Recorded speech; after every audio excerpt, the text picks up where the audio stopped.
Dr. Valerie is an optometrist that has a really unique way of looking at eye health and in a much more holistic way. So we go into some of the issues that we see a lot and the solution. And because as the holistic approach she takes, we can help a lot of people fix a lot of problems, even more than just eyes.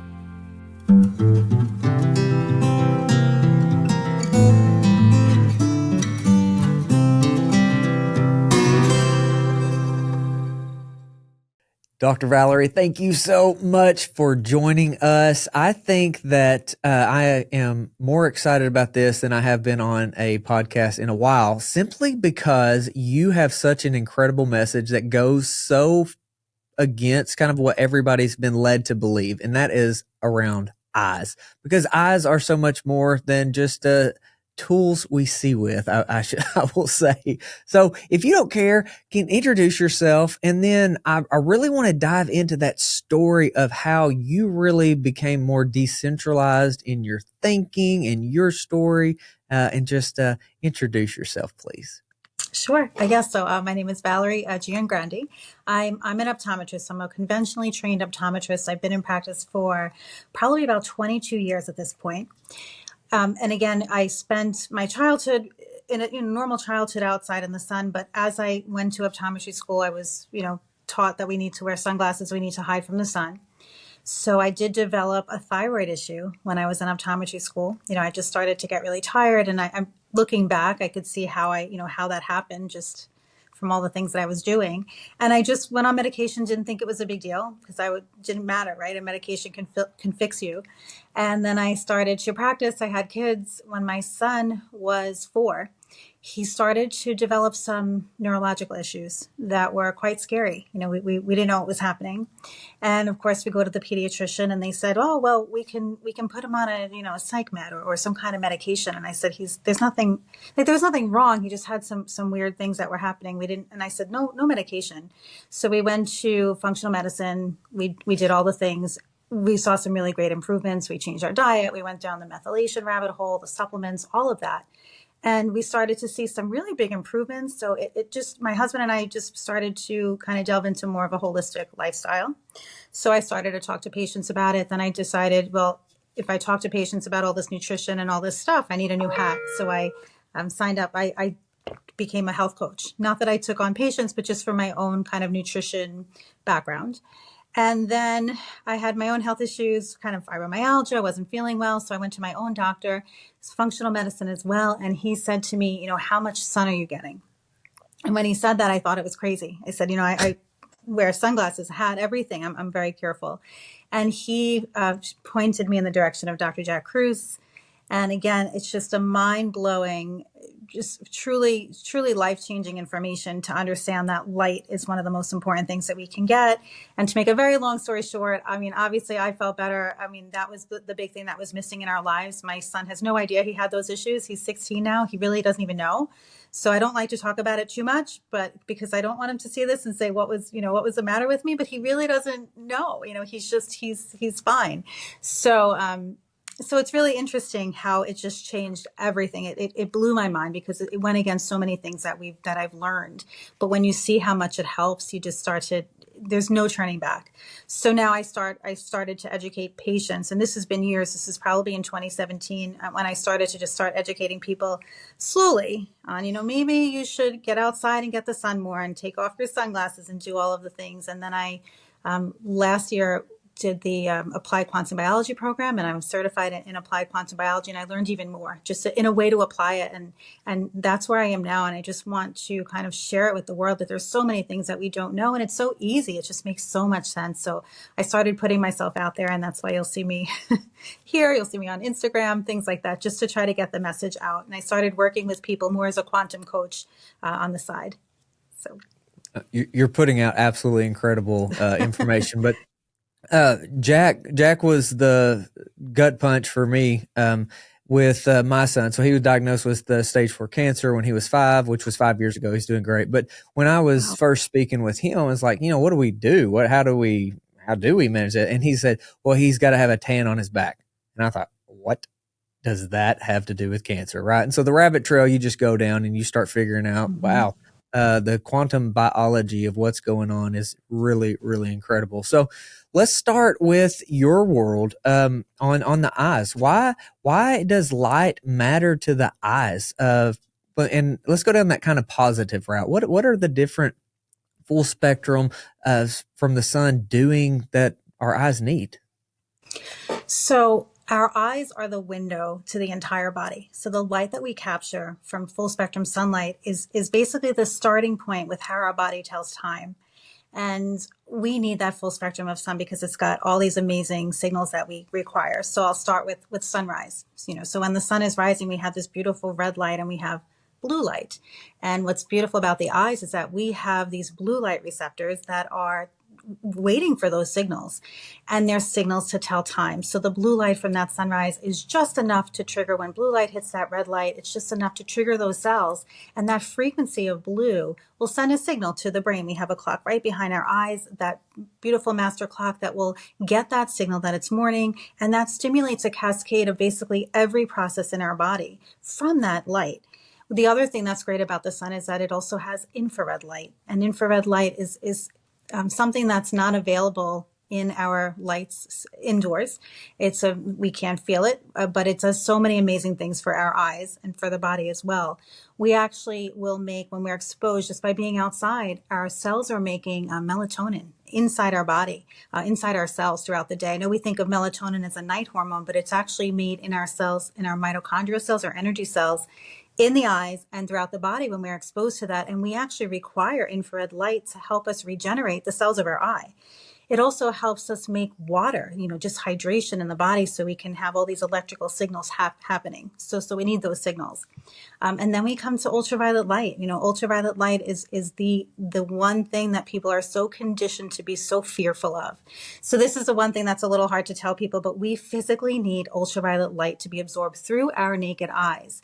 And most people say, no, that's a hard no. I have to wear sunglasses. And when you start to realize what that ultraviolet A light does for the body, it's incredible. So we have UVA receptors in our eyes for a reason, because ultraviolet A light, especially when it's in the morning, an hour after sunrise it's enough to start stimulating hormones and neurotransmitters that actually start getting made in the eye and again, protect the entire body.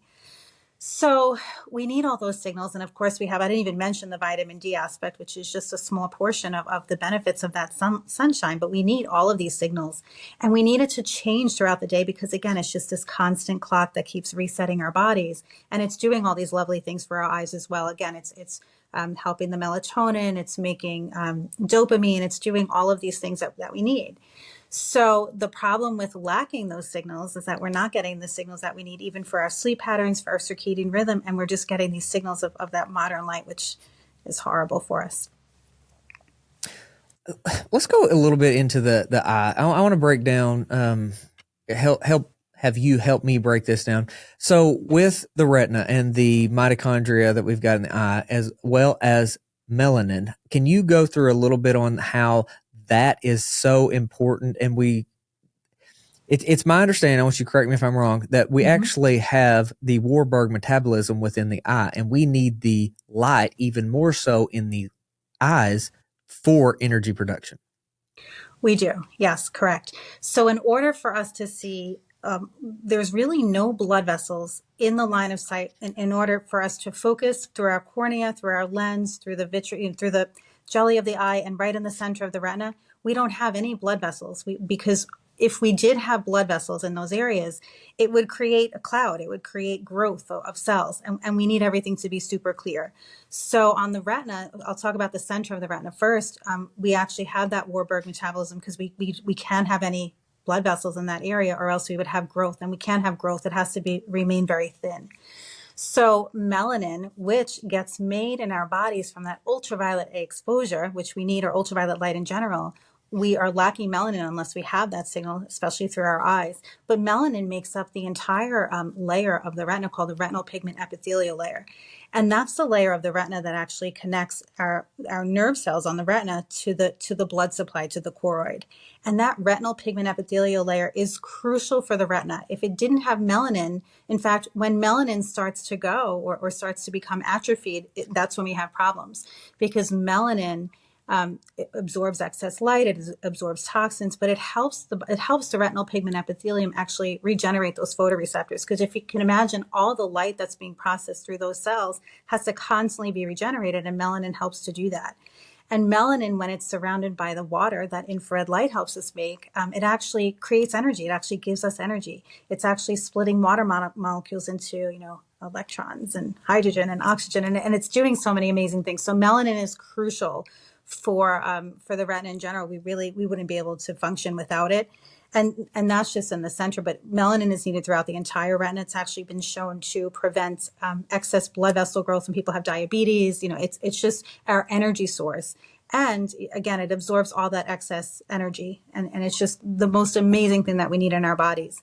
Dopamine is also needed to help regenerate our photoreceptors. And when we're lacking that ultraviolet light as well, we would have to make, when there's not a lot of oxygen, we actually have to make dopamine from melanin. So the dopamine can become melanin, melanin becomes dopamine. It goes back and forth. So we really want to make sure we have enough ultraviolet A light on board so that we're not constantly pulling from those melanin stores and their eyes stay healthy.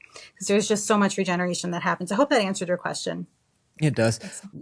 One thing that I have noticed, so my whole crew have blue eyes. And so as I have made, intentional sunlight exposure a part of our daily life, like I have noticed that their little blue eyes are getting darker. And I think that is really fascinating. And, I'd heard the story of the expedition to Antarctica, and the team had, some sort of eye protection over, a month or whatever. And everybody's eyes on that expedition turned a light blue. And so I kind of see like these two different extremes with that. And so to your point with the melanin being so important in the retina, I think that's fascinating that the life we live goes exactly opposite of what is needed for proper eyes to function. Exactly. Yeah, you're right. You're right. And we've been told to really just hide from the sun. And then you see people who have hidden from the sun. And those tend to be, at least in my experience, the people who have some of the worst eye conditions, specifically in the macula. You see a lot of damage that occurs because they're afraid to get sunshine, and then they've been told to hide from it. So it's really interesting. When I was in school, we didn't learn that you can regenerate melanin in the eye. No one really thinks of that, but, we obviously, based on what we've learned in the quantum world, know that we can, maintain that melanin. And right. It gets pulled in all different places. Melanin, you see so many retinal conditions where there's clumps of melanin or areas where there's not a lot, and that it migrates, and it's really just these amazing things. It's one of the most important parts, I think, of how the eye The works. more I learn about the melanin aspect of life, I am just even more fascinated. It becomes more fascinating the more you dive into it. So you'd mentioned macular issues, so like macular degeneration. Would that not be the exact opposite of what we're talking about? Is it not like the formation of blood vessels and pressure and causing eye issues? Can you go into why you think we're seeing an uptick of macular degeneration if we're hiding from the sun more? Yeah, absolutely. Sure. So first is that we are lacking the ability to maintain our melanin, to make dopamine, to make the infrared light, not making it, but using infrared light to help with the water and all of the things that protect our retina. But what happens with artificial signals of light when we're exposed to these high, just artificial blue light in general, right? It's a single spectrum of blue. There's no balance to it. The spectrum that we're exposed to, most of us on a very long-term basis, is enough to, when our photoreceptors absorb that light, it actually separates vitamin A, because our photoreceptors are very loosely bound to vitamin A. So when the blue light hits that photoreceptor, it actually releases vitamin A, which isn't really a problem, I guess, if we had full spectrum light, because it's everything's balanced. But when we're just getting blue over and over again, that vitamin A ends up becoming a toxic form of vitamin A, and it ends up damaging other cells in the eye. All the photoreceptors start getting damaged. And because it's only blue that we're seeing, we don't have enough energy or enough. We're destroying vitamin A is destroying our cells, and it's also destroying DHA. And DHA are the healthy. It's our electrical signal in our cell membranes in the retina that helps us process the electricity or the light, or however you want to think about it.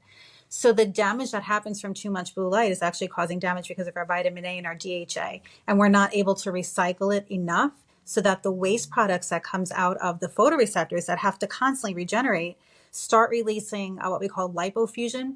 It's just these deposits. It has fat, it has iron, it has vitamin A, it has all these different processes that are not able to get regenerated because there's not enough melanin on board, there's not enough DHA on board, and then you start getting damage. Too much of those deposits literally start to damage the eye, and then it can trigger new blood vessels to form and do all of the things that it does.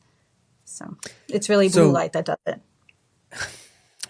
This is where, there's been a big fight on vitamin A toxicity, right? Where it's like, well, avoid animal meat because retinol is vitamin A and vitamin A is toxic. And then you have all this back and forth, right? And so what you described was liberated vitamin A. And that is predicated on light, right? It's like we're getting the light wrong. So they're not necessarily wrong that there's a toxicity of vitamin A. It's just that they're completely omitting the fact that it's caused from blue light with the photoreceptors. Correct. Do you agree with that? Yeah, you're correct. Same thing in our skin. I mean, the vitamin A is being liberated everywhere, the wrong way. So it's exactly what you said. That's what I think. And I think if we're getting sources of food that we're meant to eat, animal sources and seasonal food, then all the vitamin A we're getting from those good sources would be completely nourishing to us as opposed to being toxic, even organ meats, things like that. So yeah, I don't think there's a toxicity as long as it's coming from food at all. Yeah, I love that. I agree wholeheartedly. So let's talk on that blue light topic with the effects of, say, devices, and especially breaking in. So I've got 4 kiddos, 10 to 3. So what kind of effect is that blue light having on kids? And maybe not necessarily just eyes, but what is the blue light really doing to our biology that you have seen?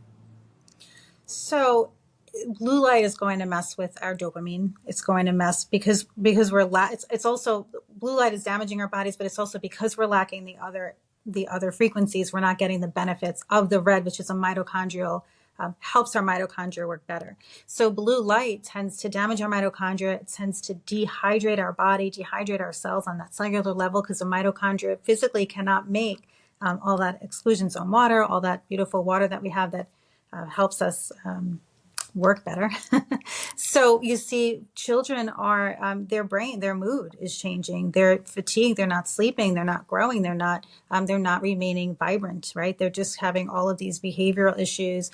It's messing with their blue light will ultimately lower our dopamine levels in a sense because we're not making it from the ultraviolet, but we're also, because of that, our screens become an addiction, because every time we look at a screen, the addiction portion of that is we're trying to get these dopamine hits, which is kind of a horrible thing for kids to have that addiction. But I think sleep is probably the most important thing that happens when they're exposed to this blue light at night. They're not able to sleep, and melatonin is what we need to physically heal the entire body. I mean, it's so crucial, kids especially. Eyes, from an eye standpoint, there's myopia, there's all these other things that happen with the kids from all that screen time. But just in general, it's just horrible for the body, for the brain, the Wi-Fi signals that are destroying their brains as well, which is just sad. It's very sad. The whole non-native EMF rabbit trail, that's a whole nother can of worms that is very important. But let's go into those spectrums a little bit. I just had Thomas Seeger on, and he has done a lot of work on migraines and green light, really, and it's really fascinating what he's done. There's Dr. Weber over in Germany. He's done some things with green light and cancer that are fascinating, but overall, there's not much out there with what we understand. So do you have anything that you could add or you've noticed with the green light aspect of full spectrum? I'm not as familiar with the green light. I kind of, I don't know about green light. I know I kind of, with migraines, will tell people it's more, I find that the flicker is a big problem with migraine triggers, especially with our Mueller cells. Just the way the retinal cells will absorb that flicker can be a trigger for migraines. But I haven't used green light in any capacity, so I'm not familiar with the green light aspect of it, but that does sound fascinating.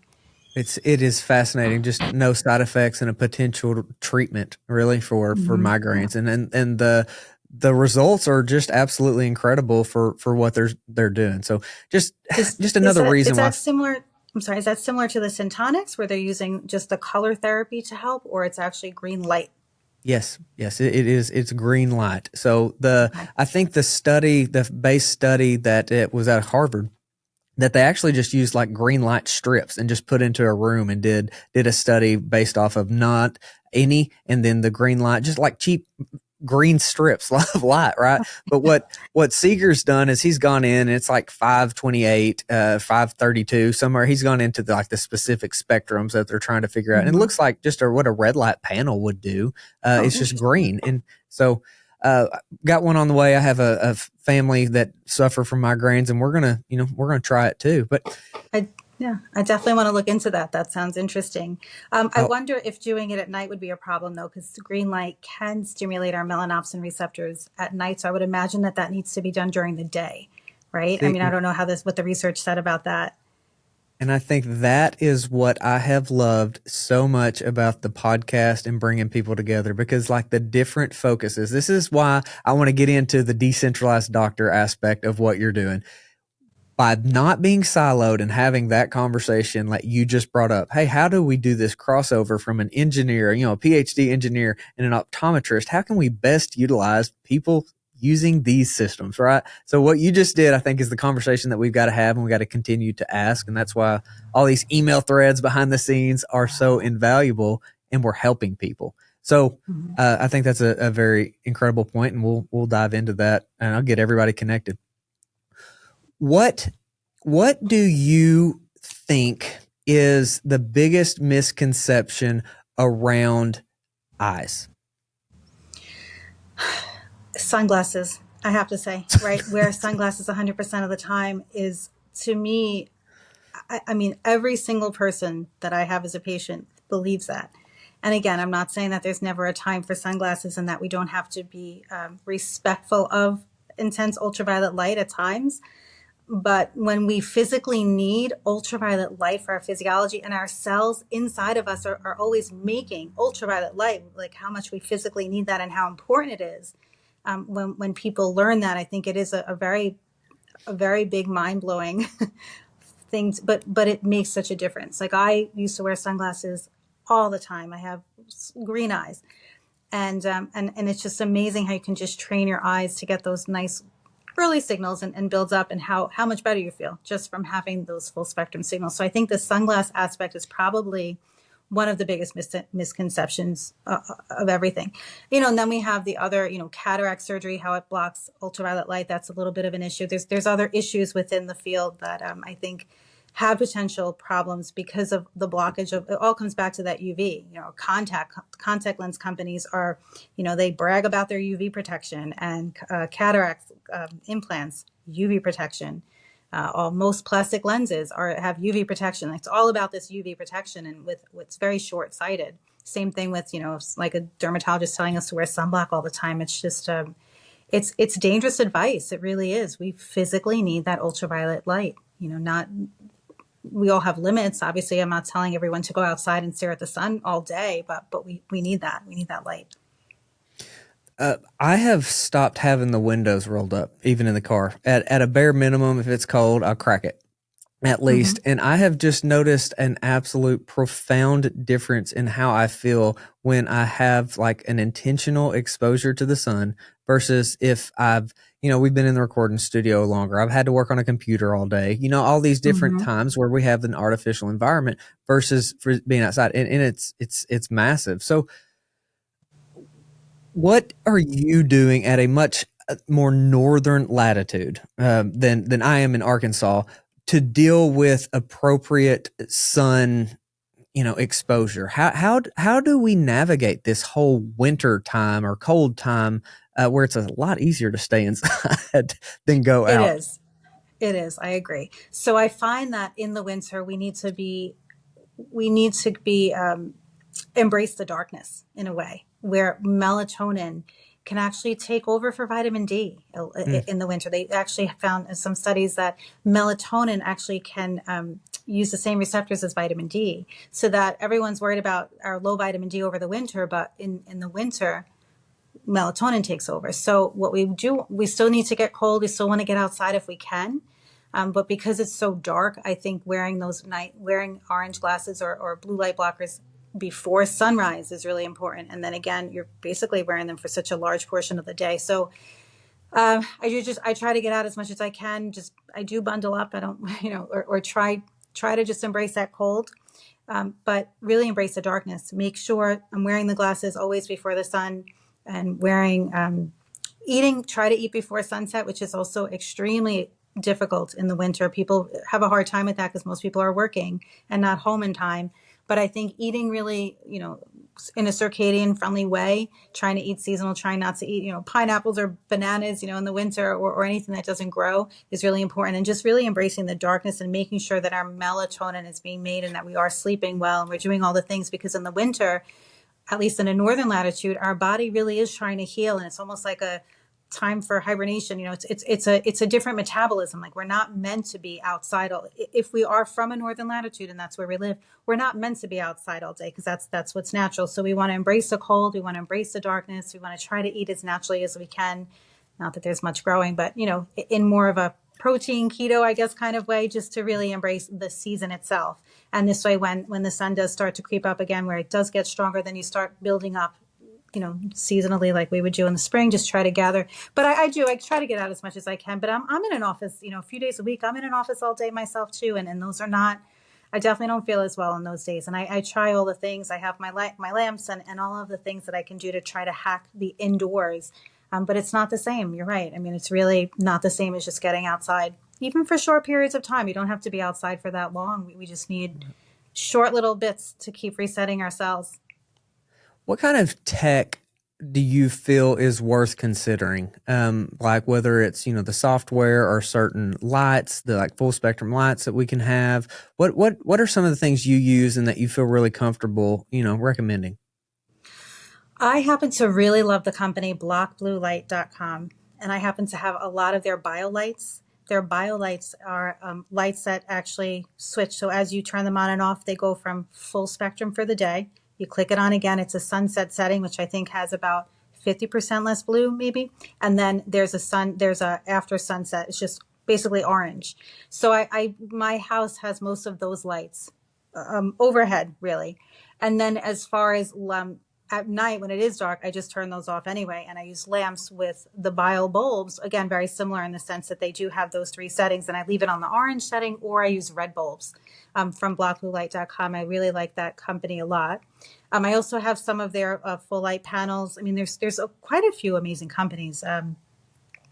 I also like soulshine.org. They have a full spectrum bulb that actually has a little bit of UVA that I like as well. And I will just clip that on and just kind of keep that as a background light if I have to.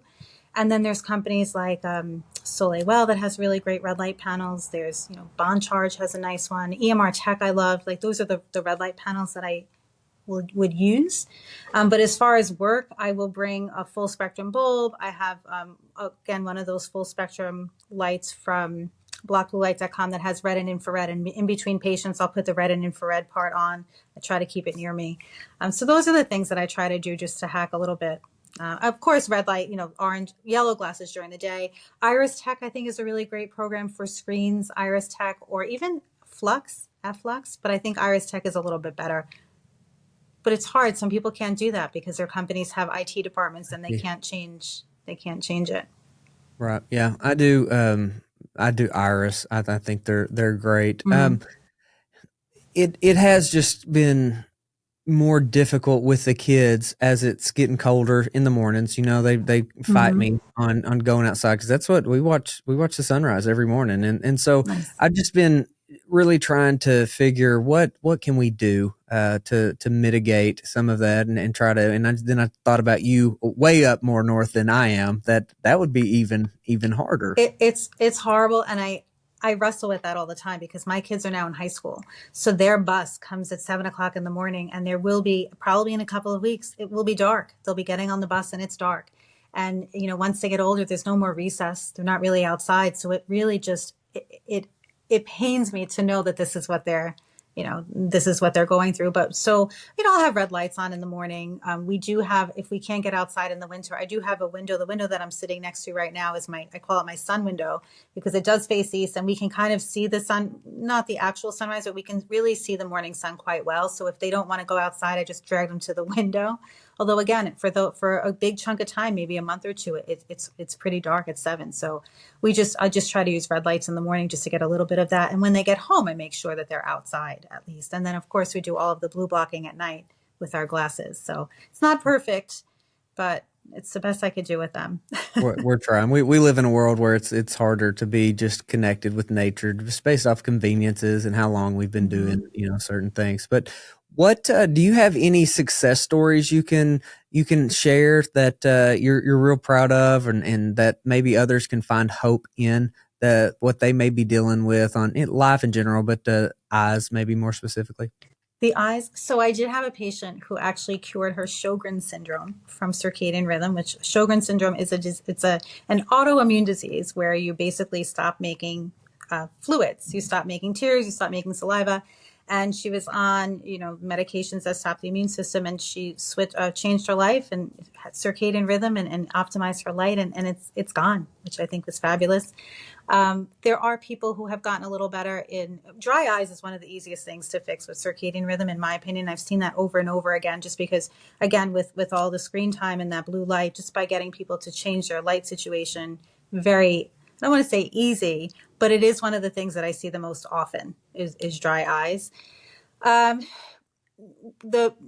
practice, a lot of people, I try to talk to them when people have macular degeneration. I haven't seen too many improvements, because by the time I tell someone, they've already been told that sunlight is bad. So it's really hard to get someone with macular degeneration to do red light therapy or just to get outside. They're super afraid. So I've read of improvements. I haven't seen real improvements, but there's so much research on red light therapy and retinal diseases, glaucoma. People with glaucoma, very interesting. People that I've seen that have glaucoma that tend to progress pretty quickly tend to be people that don't sleep very well.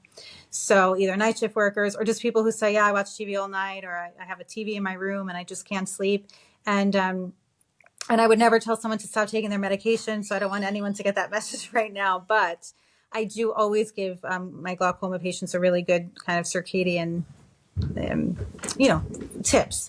And I will say that their pressure, just from what I've seen, pressure has come down quite a bit, with glaucoma in general. When they've gotten the sun, nitric oxide has actually been well studied in glaucoma to lower not only blood pressure, but it does lower eye pressure. And again, we need ultraviolet light to do that. So that's important. And glaucoma also requires melatonin, a really good source of it. Not taking melatonin. We need our bodies to be making it and releasing it at night. So that's also very helpful. So I think that that's a really, if anybody who has any, family history of glaucoma, I think circadian rhythm is super important in those instances as well. Diabetes is another one. People who, diabetic retinopathy is really tough. Once the eyes start bleeding and having issues, it is a little bit harder, because these people are very far, somewhat more advanced. But people who are on the borderline and come in and say, my doctor said I'm pre-diabetic and I don't even eat that badly. And we talk about light, and they come in a year later, and I've had quite a few people who say, I'm better now. It's amazing. I didn't know light was so important when it comes to blood sugar. So diabetes, glaucoma, cataracts are a little different. Also, I think it's a blue light issue. Everyone thinks it's ultraviolet light, but again, cataracts are a blue light issue. But again, it really depends on how advanced it is. That's one thing I haven't really seen people necessarily fix their cataract, but I know, why what's causing it. But as far as red light therapy, I wouldn't recommend someone take their red light panel that they have, if it's a really bright panel, and just stare at it. The research is mostly done on 670 nanometer wavelengths. So some devices just have the red and not the infrared. I mean, infrared is fantastic for the eyes, but I don't know that staring at an infrared device is too much. Just being outside, we're getting our infrared. So, but red light therapy can be very useful for retinal health, things like that. I love it. I absolutely love the conversation. I think you've given us so much great advice. And so where do we go to follow along with you and get all the just valuable information you're putting out? So right now I'm mostly on Instagram, and I do have a YouTube channel where I have a few videos up there. I haven't been updating my YouTube as much because I'm having so much fun with Instagram. I'm putting a lot of information out there, and I am within those two platforms. There's some links, if anybody wants to reach me or wants to work kind of separately as more of a quantum improvements, quantum health coaching, things like that. I've been doing lately. The Quantum Eye Doc. So thank you so much for the work you're doing and taking the time to visit and share. And we'll just keep plugging along. I'd love to connect you with some of the, the other people that we work with. That it's a really, really good network. Thank you so much, Logan. I appreciate it. Thank you for joining us in the Sowing Prosperity mission. If you like this content, like and subscribe, share with your friends. Be sure to check out sowingprosperity.com. Sign up for the email. We've got so much more work to do.